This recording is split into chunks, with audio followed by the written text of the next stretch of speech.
The next part of your solo practice should include beginning to straight punch and adapting through these same blocks and deflections that we learned in the basic material. For example, I would start in a basic training stance, throwing straight punches and adapting to the inside or the outside. And you notice when I throw the punch out, I bring the other one in, and out. From a side profile, it looks like this. Just like that bong sao, but in continuous motion. And what you might notice is that as I'm striking, I might hit that tan sao surface as I transition to the bong sao surface. Remember that tan sao surface was this flush part between the two forearm bones, and the bong sao surface was that edge. So as I'm rolling through, I can use all of those. That's a real common way it's going to roll when the space remains open. When the space remains closed from this, I might rotate back toward the tan sao, say for a bicep trap. We'll show you that in a future video. So for right now, you can practice your continuous striking into bong saos or jump saos.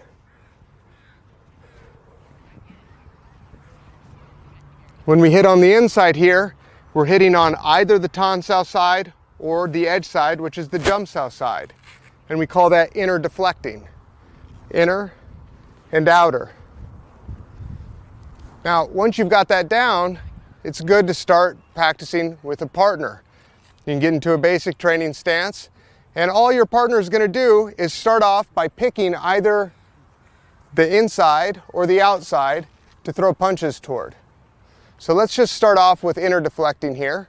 I'm just going to continuously strike, and as Jason throws a punch, periodically, I'm just going to adapt, trying to make sure that I don't stop my movement. So I'm not trying to connect any given punch to his.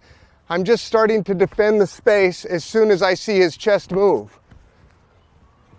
And that way I'm not connected to the punches per se, as much as controlling the space. Now I can do that same thing for outer deflecting.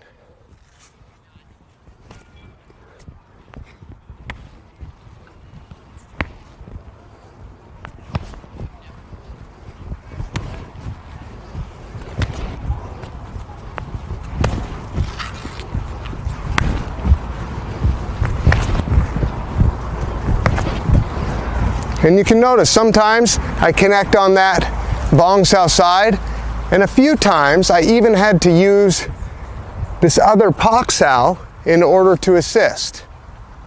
Right? So a lot of the blocks and deflections will be included even in this basic exercise of inner and outer deflecting. As you get better and better, you can start to include some of the others as well, like gum sao or gan sao. So if I have Jason back here, sometimes he'll end up throwing on the outside, for example, at which point I can adapt down.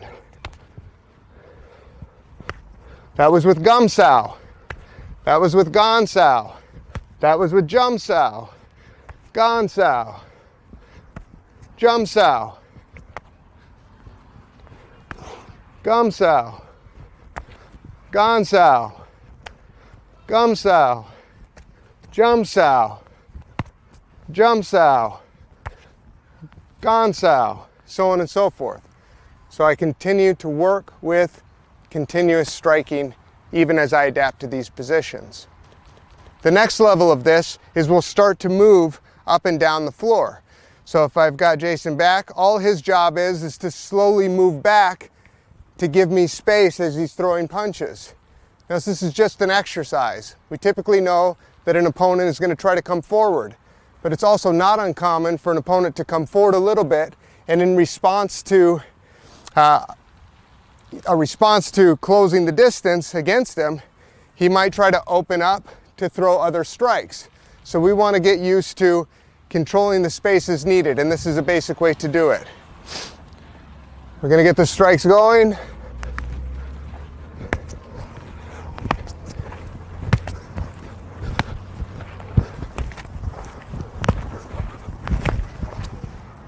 And just close right through. So if you're on your own, a good way to practice this is just to go right from ready stance to closing and work those different moves. Being aware that your posture and alignment needs to stay centered, right? I'm not bending side to side.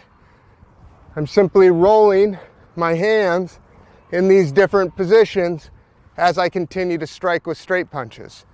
It's a great way to begin this dynamic block and deflection exercise.